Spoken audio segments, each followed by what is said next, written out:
नमस्ते दोस्तों। मेरा आवाज़ थोड़ा ठीक नहीं है, आज गला ख़राब है, सॉरी फॉर दैट। नमस्ते दोस्तों, इनफैक्ट मैं बोलूँगा नमस्ते वॉरियर्स। वॉरियर्स क्यों? क्योंकि आर्थराइटिस एक जंग है। इस साइड से जब मैं बोलता हूँ, टेबल के इस साइड से बोलना बहुत आसान है, ये करो वो करो, ऐसे होता है वैसे होता है, लेकिन द मोमेंट में देखता हूँ आपके साइड से क्या होता है, ये कोई जंग से कम नहीं है। रोज़ पेन सहना, फैमिली कमिटमेंट्स, प्रोफेशनल कमिटमेंट्स, सब काम करना, डेफिनेटली इसी के लिए मैं सबको कहूँगा वॉरियर्स। जब मैंने बोला कि ये जंग है, तो एट द सेम टाइम इस जंग को हम जीत भी सकते हैं। तो आज के दिन में जो मेडिकल एडवांसेस है, उसके साथ आप आपके आर्थराइटिस को ज़रूर जीत सकते हो। तो चलिए देखते हैं कुछ अंदर की बात। ऑलरेडी आपने देखा कौन से टाइप के आर्थराइटिस होते हैं, क्या मिथ्स है, क्या फैक्ट्स है। अब देखते हैं कि आपकी जर्नी स्टार्टिंग से जीत तक कैसी होगी। आप इस जर्नी में अलग अलग फेज में रहोगे, क्या चीज़ से आप जल्दी से जल्दी इसे जीत सकते हो और कैसे ये जर्नी से हार भी सकते हो।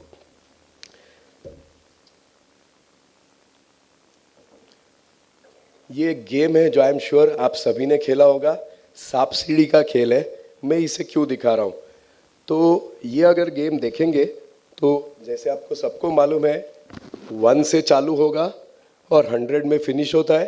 100 पहुँच गए तो आप जीत गए। इस जर्नी में आपको लैडर्स भी मिलेंगी, सीढ़ी भी मिलेंगी और सांप भी मिलेंगे। सीढ़ी है जो आपको आपके 100 जीत की तरफ जल्दी से ले जाके सकती है, शॉर्टकट है। और सांप भी मिलेंगे जो आपको जर्नी में बहुत पीछे निकाल सकते हैं। तो सिमिलरली ये संधिवात की जर्नी भी कुछ ऐसी ही है जो मैंने लिखा है 1 पे। यहाँ मैं डायग्नोसिस से, निदान से चालू करूँगा। उसके पहले भी काफ़ी कुछ होता है, लेकिन चालू करते हैं हम लोग डायग्नोसिस या निदान से। तो आपका संधिवात का, गठिया का डायग्नोसिस होता है, वहाँ चालू होगा। और कहाँ जीतेंगे, हम लोग बोलते हैं रेमिशन, यानी संधिवात इतना कंट्रोल में है कि आपको ना कोई तकलीफ है ना दर्द है। आप कोई भी नॉर्मल पर्सन जितने अच्छे हो, आप चाहो तो जो मन में आए कर सकते हो। इसे हम लोग रेमिशन या जीत कहते हैं संधिवात पर। इस जर्नी में भी आपको बहुत सारे सांप मिलेंगे, बहुत सारी सीढ़ियाँ मिलेंगी। सिर्फ डिफरेंस ये है कि इस गेम में पहले से मालूम होता है कौन सी सीढ़ी और कौन सी सांप है। गठिया की जर्नी में पहले से मालूम नहीं होता है कि ये सीढ़ी है या सांप है। कभी कभी जो ये सांप दिख रहा है आपको 63 से 16 को लाता हुआ, वो 63 से 16 आने के बाद मालूम पड़ता है अरे ये तो सांप था, ये सीढ़ी नहीं थी कोई। तो यही चीज़ आज हम लोग देखेंगे कि कौन से सांप, कौन सी सीढ़ियाँ है, और इसको पहले से मालूम है तो आप कैसे इजीली प्रोग्रेस कर सकते हो। तो ये जर्नी है, काफ़ी कॉम्प्लिकेटेड लगती है। एक एक चीज़ करके देखते हैं। सबसे पहले तो संधिवात, आप में से कुछ शायद रहेंगे, आप काफ़ी सारे हो, ऑलरेडी आपका डायग्नोसिस हो चुका है, लेकिन कुछ रहेंगे जिनका अभी तक डायग्नोसिस नहीं हुआ है। तो संधिवात एकदम बेसिकली मालूम कैसे पड़ता है कि गठिया है या नहीं।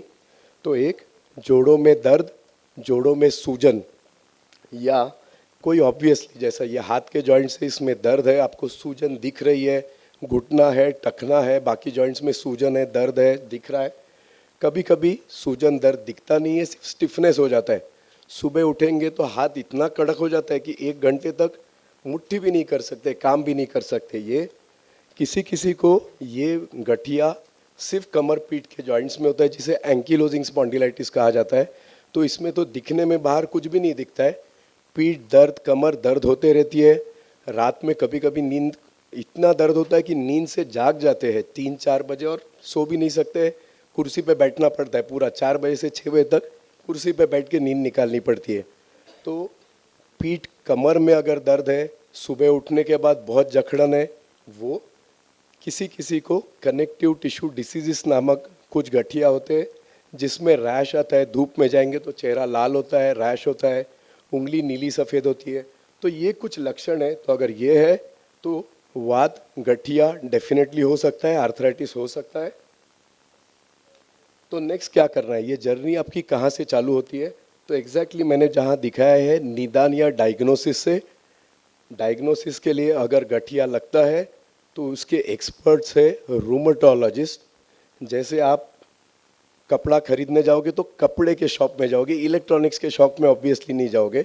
वैसी ही बात है, अगर गठिया लगता है तो उसके प्रॉपर स्पेशलिस्ट कौन है, तो रूमेटोलॉजिस्ट है। रूमेटोलॉजिस्ट को दिखा दीजिए।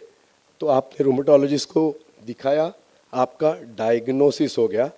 जैसे डायग्नोसिस होता है दो चीज़ें हो सकती है, एक पॉजिटिव एक नेगेटिव। काफ़ी लोगों के लिए ऐसा होता है कि अरे इतने 2 साल से तकलीफ थी, किसी को कुछ समझ में नहीं आ रहा था, आज जाके मेरा डायग्नोसिस तो हो गया, मुझे मालूम तो पड़ गया कि आर्थराइटिस है, मैं बहुत खुश हूँ, आई एम लुकिंग फॉरवर्ड कि अब कैसे अच्छा हूँ। तो ये एक होगी सीढ़ी। एट द सेम टाइम कुछ लोग ऐसे भी रहते हैं, नहीं नहीं नहीं नहीं, ये आर्थराइटिस तो नहीं हो सकता है, वो तो बुढ़ापे में होता है, मुझे थोड़ी आर्थराइटिस है, कुछ तो गलत है, मैं और किसी को दिखा देता हूँ। अगर और किसी को दिखाना है ऑब्वियसली दिखाओ, कोई इशू नहीं, लेकिन दूसरे रूमेटोलॉजिस्ट को ही दिखाओ। यहाँ वहाँ दिखा के कुछ नहीं होने वाला है, सिर्फ आपका टाइम वेस्ट होने वाला है, प्रॉपर डायग्नोसिस नहीं होगा शायद। तो ये थोड़ा सा सांप जैसा हो सकता है जिसमें आपका टाइम वेस्ट हो सकता है। तो अगर सेकेंड ओपिनियन लेना है तो रूमेटोलॉजिस्ट को ही दिखाओ। रूमेटोलॉजी में जो अंडरस्टैंडिंग है इतने सालों से साइंटिफिक स्टडीज़, और हम लोग ने भी जो देखा है, अर्लीस्ट डायग्नोसिस उससे बेस्ट रिजल्ट्स होते हैं। जितना टाइम जाएगा तकलीफ चालू होने से डायग्नोसिस होके प्रॉपर ट्रीटमेंट मिलने तक, आज का इतना सा टाइम कल जाके मैग्नीफाई होके इतने बड़े प्रॉब्लम्स करेगा। तो अर्लीस्ट पॉसिबल डायग्नोसिस बहुत ज़रूरी है। तो इस हिसाब से डेफिनेटली बचिए। एक बार ये हो जाता है कि ये डायग्नोसिस हो गया, काफ़ी बार फिर इंफॉर्मेशन निकालना चालू हो जाता है। जैसे मैडम ने कहा, डॉक्टर गूगल सबसे पहले आते हैं, मोबाइल पे फटाक से मिल जाते हैं। व्हाट्सएप दूसरा आता है, व्हाट्सएप यूनिवर्सिटी है, और फिर ऑब्वियसली रिलेटिव्स है, ये हो बाजू वाले हैं, ये सब।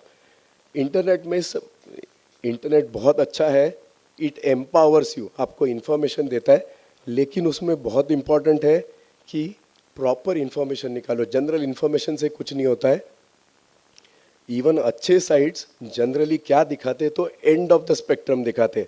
तो एंकिलोजिंग स्पॉन्डिलाइटिस दिखाएंगे तो ऐसा झुका हुआ आदमी ही दिखाएंगे, अगर रूमेटॉइड दिखाएंगे तो टेढ़ा उंगली ही दिखाएंगे। तो ऐसे नहीं होता है, हर चीज़ का स्पेक्ट्रम होता है। हर एक आदमी, हर एक पेशेंट का कभी भी उंगली ऐसे टेढ़ा हुआ नहीं रहता है।